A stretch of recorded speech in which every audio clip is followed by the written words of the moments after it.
ശ്രീരാമായ നമോ നമ. സീതാരാമഗുണാരാമ പുണ്യാരണ്യനിവാസിനോ വന്ദേ വിശുദ്ധവിജ്ഞാനോ കവീശ്വരോ. എല്ലാവർക്കും വിനയപൂർവമായ നമസ്കാരം.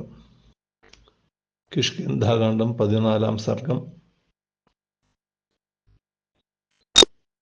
ഇങ്ങനെ വീണ്ടും ബാലിയെ വെല്ലുവിളിക്കാനായിട്ട് അവർ വേറെ വഴി കൂടെ പുറപ്പെട്ടു. സപ്തജനാശ്രമത്തിലൂടെ വന്ന് ആ മുനിമാരെയൊക്കെ പ്രണമിച്ചുകൊണ്ട് മനസ്സിന് സന്തോഷം നേടിയ അവർ കിഷ്കിന്ധയുടെ അടുത്തെത്തി. എന്നിട്ട് കൊടുങ്കാട്ടിൽ മാമരങ്ങളുടെ ഒളിവിൽ അങ്ങനെ നിന്നു. അപ്പോൾ വീണ്ടും സുഗ്രീവൻ ചുറ്റും നോക്കി ക്രോധത്തോടുകൂടി ആ സുഗ്രീവനെ ഇപ്പോൾ കണ്ട ഉദയസൂര്യനെ പോലെ ശോഭിച്ചുകൊണ്ടാണ് സുഗ്രീവൻ നിൽക്കുന്നത്. സൂര്യന്റെ മകനും കൂടിയാണല്ലോ. അങ്ങനെ ദേഷ്യം കൊണ്ട് അങ്ങനെ ചുകന്നു എന്നിട്ടാണ് അലറുന്നത്. അങ്ങനെയാണ് സൂര്യസദർശനായത്. അങ്ങനെ ഒന്ന് അലറി. എന്നിട്ട് ശ്രീരാമനോട് പറയാണ്, നോക്കൂ, ഇതാണ് ബാലി പാലിക്കുന്ന കിഷ്കിന്ധാപുരി. പലതരം കോട്ടകളുണ്ട്, പല വലകളുണ്ട്. വേറെ കുരങ്ങന്മാരൊക്കെ അറിയാതെ വന്നു കഴിഞ്ഞാൽ കുരങ്ങന്മാരെ കുടുക്കാനുള്ള വലകളുണ്ട്. പിന്നെ പുരിദ്വാരം നോക്കൂ, പഴുത്ത സ്വർണം കൊണ്ട് തീർത്ത മാതിരി ഇങ്ങനെ വെട്ടിത്തിളങ്ങുന്ന പുരിദ്വാരമുണ്ട്. പലതരം കൊടിക്കൂറകൾ, യന്ത്രങ്ങൾ, ഇതൊക്കെ സംഘടിപ്പിച്ചുകൊണ്ടുള്ള കോട്ടയാണ് കിഷ്കിന്ധ കോട്ട. അങ്ങയുടെ പ്രതിജ്ഞ നിറവേറ്റാൻ സമയമായി. അങ്ങയുടെ പ്രതിജ്ഞ തളിർത്തു വന്ന സദ്യസാഗ്രം മുട്ടിട്ട് പൂത്തു കായ്ക്കട്ടെ എന്നാണ് പറയുന്നത്. ലതാം കാലയുവാഗത.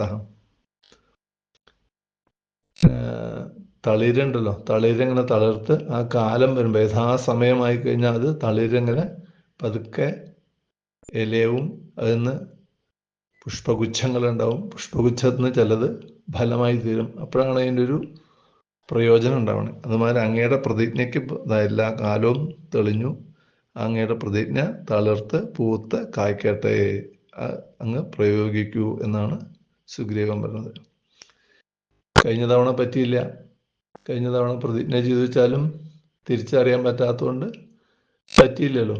അപ്പം തവണ അങ്ങനെ ആവരുത് എന്നൊരു താക്കീതും കൂടിയും ചെറുതായിട്ട് സുഗ്രീവൻ കൊടുക്കുന്ന മാതിരിയാണ് തോന്നുന്നത്. അപ്പം ശ്രീരാമൻ മറുപടി പറഞ്ഞു, ലക്ഷ്മണൻ തയ്യാറാക്കിയ ഈ ഗജപുഷ്പിയുടെ മാലയുണ്ടല്ലോ, അത് അങ്ങയുടെ കഴുത്തിൽ അങ്ങനെ ശോഭിക്കുന്നില്ലേ? അങ്ങയുടെ കഴുത്തിൽ വിപരീത ആകാശേ സൂര്യോ നക്ഷത്രമാലയാ എന്നാണ് വാൽമീകി കൊടുക്കുന്ന വലിയ ഉദാഹരണം, വലിയ ഉപമ. അതിന് പല അർത്ഥവും പറയുന്നുണ്ട്. ആകാശത്തിൽ വിപരീതമായിരിക്കുന്ന ആകാശത്തിൽ സൂര്യൻ നക്ഷത്രമാല കൊണ്ട് ശോഭിക്കുക. ചന്ദ്രൻ നക്ഷത്രമാല കൊണ്ട് ശോഭിക്കും, സൂര്യൻ ഒരിക്കലും ശോഭിക്കില്ല. പകലല്ലേ സൂര്യനല്ലേ, രാത്രിയില്ലല്ലോ. പരീതം എന്ന് പറഞ്ഞു കഴിഞ്ഞാൽ പകലെന്നത്ര അർത്ഥം. വിപരീതച്ച രാത്രി.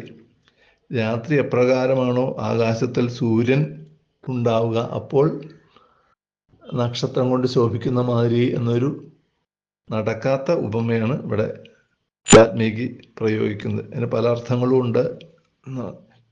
സംഭവിക്കില്ല എന്നുള്ളൊരു കാര്യം സംഭവിക്കും, ഭാര്യ മരിക്കും എന്നുള്ളൊരു കാര്യം ആലോചിക്കാനും കൂടിയും പറ്റില്ല. എന്നാൽ അത് സംഭവിപ്പിക്കും എന്നുള്ളതിൻ്റെ ഒരു സൂചന കൂടിയാണ് എന്നൊക്കെ വലിയ വ്യാഖ്യാതാക്കന്മാർ പറയുന്നു.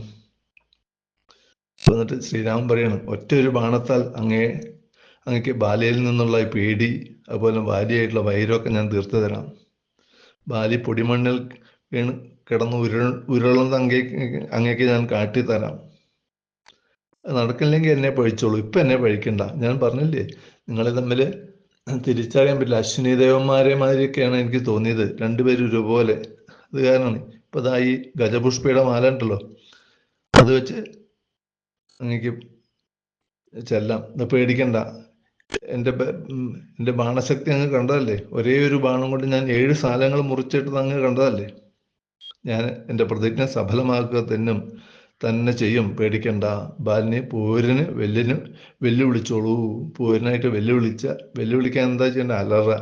അലറിയിട്ട് അങ്ങോട്ട് ചെന്നോളൂ എന്ന് പറഞ്ഞു. ബാലി എങ്ങനെയുള്ള ആളാ? വിജയങ്ങളിൽ അഹങ്കരിക്കുന്നു. ഓരോ വിജയം തേടുന്തോറും അഹങ്കാരം കൂടിക്കൂടി വരികയാണ് ബാലിക്ക്. അതുപോലെ തന്നെ എവിടെയും വിജയിക്കണം, ആരെയും തോൽപ്പിക്കണം എന്നുള്ള വിചാരത്തോടു കൂടിയാണ് ആള് ബാലിയുള്ളത്. ജിതകാശി, ജയശ്ലാഘി ഒക്കെയാണ് അദ്ദേഹം. എല്ലാവരെയും പോരിനെ വിളിച്ച് തോൽപ്പിക്കാൻ താല്പര്യമാണ്. തോൽപ്പിച്ച് ജയിച്ചു കഴിഞ്ഞാൽ ആ വിജയങ്ങളെ അഹങ്കരിക്കുന്ന ആളാണ്.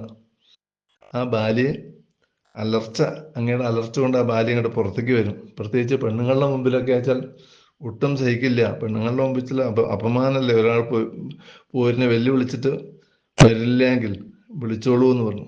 ഇത് കേട്ട് സുഗ്രീവൻ അങ്ങനെ ആവേശം കയറി. സുഗ്രീവൻ ആകാശം വിളർക്ക അങ്ങനെ അലറി. ആ അലർച്ചയിൽ പശുക്കളൊക്കെ ചിതറി ഓടി. അതിന് വലിയൊരു ഉദാഹരണം, വലിയൊരു ഉപമ വാൽമീകി തരുന്നുണ്ട്. രാജദോഷ പരാമൃഷ്ട കുലസ്ത്രയി വാകുല. പശുക്കൾ അങ്ങോട്ടും ചിന്നിച്ചിതറി ഓടി.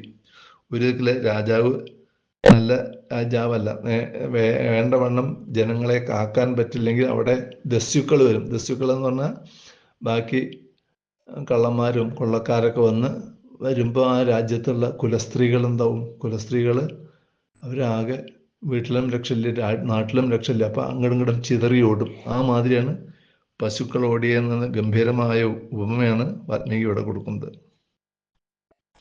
അങ്ങനെ പശുക്കൾ മാത്രമല്ല, മാനുകൾ പേടിച്ചരണ്ടു, പക്ഷികൾ ആകാശത്ത് നിന്ന് ചിലതൊക്കെ വീണു. അതിനും ഉപമ ഉണ്ട് കേട്ടോ. വീണു. അങ്ങനെ സുഗ്രീവൻ അതിഗംഭീരമായിട്ട് അലറി.